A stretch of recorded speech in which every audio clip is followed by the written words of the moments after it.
Hello traders, welcome back. तो आप अपने ट्रेडिंग के बिगनर स्टेज में different kinds of price action trading strategies को सीखते होंगे। तो जिनमें से एक होता है ब्रेकआउट ट्रेडिंग, जिसको हम सपोर्ट या रेजिस्टेंस या फिर चैट पैटर्न के ब्रेकआउट पे ट्रेड लेते हैं। बट 50% ऑफ द टाइम हम जिस भी ब्रेकआउट या फिर ब्रेकडाउन पे ट्रेड लेते हैं वो फॉल्स होता है, या फिर हमारा एक या दो कैंडल में स्टॉप लॉस हिट हो जाता है। तो सेम जब सपोर्ट लेवल ब्रेक होता है तो हम यहाँ पे शॉर्ट और सेल करते हैं। तो जब हम एंट्री लेते हैं तो प्राइस दोबारा ऊपर आके हमारा स्टॉप लॉस हिट कर देता है। बट यहाँ तक सही था। तो प्राइस एक्शन के दौरान हम जिन चैट को सीखते हैं, बुलिश चैट पैटर्न और बेयरिश चैट पैटर्न, एक क्यों फेल हो जाते हैं। आज के वीडियो में हम इन्हीं टॉपिक्स को डिस्कस करेंगे। कैसे आपको फेक ब्रेकआउट को आइडेंटिफाई करना है। तो चलिए पहले प्राइस एक्शन के दौरान जानते हैं ये ब्रेकआउट फॉल्स है या फिर जेन्युइन। सपोज़ ये हमारा रेजिस्टेंस लेवल है, जो कि प्राइस इस लेवल को हिट करके नीचे आ जाता है। नेक्स्ट, यहाँ देखिए प्राइस एक बिग ग्रीन कैंडल के साथ अपना रेजिस्टेंस लेवल ब्रेक कर देता है। तो आप ये बताइए, ये ब्रेकआउट सब्सटेंस करेगा या फिर नहीं। तो इसका आंसर है कर भी सकता है या फिर नहीं। लेकिन आप चीज़ों को एक लॉजिक वे में देखोगे तो आपको समझ में आ जाएगा। लेट्स सपोज हमने यहाँ पे बाय कर लिया है, तो हमारा प्रॉफिट बुकिंग कहाँ पे होगा। ऑब्वियसली एक की लेवल के पास।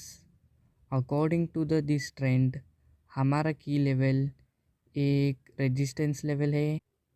तो जैसे हमारा बुकिंग टारगेट ये रेजिस्टेंस लेवल है, बाकी लोगों का भी होगा जिन लोगों ने यहाँ पे बाय किया है। तो जैसे ही प्राइस अपने रेजिस्टेंस लेवल के पास आ जाता है तो लोग यहाँ पे प्रॉफिट बुक करना शुरू कर देते हैं। तो इस सिचुएशन में अगर प्राइस एक या दो कैंडल में नीचे आ जाता है तो आपको इस ट्रेड को अवॉइड कर देना चाहिए। तो नेक्स्ट पॉइंट, अगर प्राइस एक टाइट कंसोलिडेशन के साथ अपने रेजिस्टेंस लेवल को ब्रेक कर देता है तो तब आप ट्रेड में एंट्री ले सकते हो। चलिए इसके पीछे का लॉजिक जानते हैं। तो यहाँ देखिए प्राइस नीचे से ऊपर आता है और अपने रेजिस्टेंस लेवल के पास थोड़ा सब्सटेंस करता है। तो इसका मतलब ये है कि पुराने बायर्स अपना प्रॉफिट बुक कर रहे हैं और नए बायर्स एक्टिव हो रहे हैं। तो अब देखिए प्राइस यहाँ पे कंसोलिडेट करता है तो इसका मतलब यहाँ पे एक स्ट्रॉन्ग बायर्स एक्टिव हो रहे हैं। मतलब एक हाई प्राइस में भी वो ख़रीद लेने के लिए तैयार है। तो चलिए इसके थोड़े एग्जांपल्स भी जान लेते हैं। तो आप यहाँ पे देख सकते हो हमारे पास एक एरिया ऑफ रेजिस्टेंस है। नेक्स्ट, प्राइस इस लेवल को अप्रोच कर लेता है और यहाँ पे प्राइस थोड़ा सब्सटेंस करता है और इसके बाद हमको ब्रेकआउट देखने को मिलता है और इसके बाद प्राइस ऊपर चला जाएगा। बट हमें इसके ऊपर भरोसा करके ट्रेड नहीं लेना है। हम एक अनदर बेस को कंबाइन करके ट्रेड लेंगे। तो जो कोई भी बिगिनर है आपको इस ट्रेड को अवॉइड करना चाहिए। आपको एक अच्छा रीटेस्ट का वेट करना है।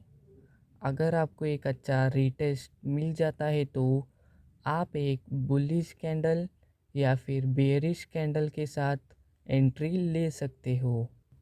लेकिन आपको इसी ब्रेकआउट में ट्रेड लेना है तो इस कंडीशन को फुलफ़िल करके आप ले सकते हो। वॉल्यूम और RSI। तो चलिए इनके बारे में थोड़े बहुत एग्जांपल्स भी देख लेते हैं। तो यहाँ देखिए, हमारे पास एक एरिया ऑफ रेजिस्टेंस है। नेक्स्ट, प्राइस एक छोटे कॉन्सोलेशन के साथ इस लेवल को कैप्चर करता है और हमें एक ब्रेकआउट भी देखने को मिलता है। तो अब हमें एक वॉल्यूम को चेक करना है। अगर इस कैंडल का वॉल्यूम ज़्यादा हो तो हम इस ट्रेड में एंट्री ले सकते हैं। हाई वॉल्यूम मतलब उस कैंडल का वॉल्यूम अपने प्रीवियस कैंडल से भी ज़्यादा होना चाहिए, उसको हम हाई वॉल्यूम कहते हैं। तो और एक इम्पोर्टेंट बात, हमारा ब्रेकआउट का कैंडल उसका वीक ज़्यादा बड़ा नहीं होना चाहिए, चाहे वो कैंडल ग्रीन हो या फिर रेड। जिस भी कैंडल का वीक बड़ा होता है वो हमें सिग्नल देता है कि यहाँ से मार्केट नीचे जाएगा। चलिए एक और एग्जांपल देखते हैं। तो यहाँ देखिए, हमारे पास एक सपोर्ट लेवल है और प्राइस इसके पास थोड़ा कंसोलिडेट करता है और फाइनली यहाँ पे हमको एक रेड कैंडल के साथ ब्रेकआउट देखने को मिलता है। नेक्स्ट, यहाँ पे आप देख सकते हो इस रेड कैंडल का वॉल्यूम हाई है, तो हम इस ट्रेड को ले सकते हैं। तो याद रखना, जिस भी कैंडल के साथ हमको ब्रेकआउट देखने को मिलता है उस कैंडल का हाइट ज़्यादा नहीं होना चाहिए। तो आज के लिए बस इतना ही। आई होप इस वीडियो से आपको ज़रूर कुछ तो सीखने को मिला होगा। अगर इस वीडियो से थोड़ा सा भी अच्छी जानकारी मिली हो तो हमारे वीडियो को लाइक एंड सब्सक्राइब करना ना भूलेगा। चलिए मिलते हैं नेक्स्ट वीडियो में, तब तक के लिए बाय बाय।